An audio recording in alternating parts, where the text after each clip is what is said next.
Grabe yung pagbalat niya, no? Parang ano yan, guys, parang dabong yan sa amin dito sa Pilipinas, sa Davao.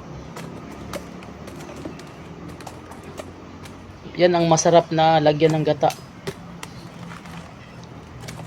Kasi iba yung sa ano, yung sa niyog, yung sa amin dito sa Davao is yung sa lubi.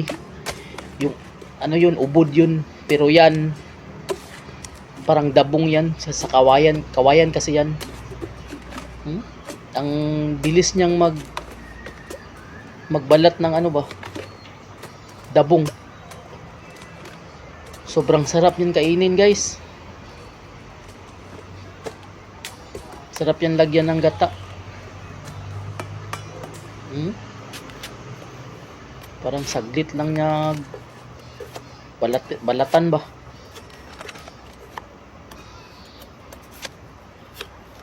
Galing magaling.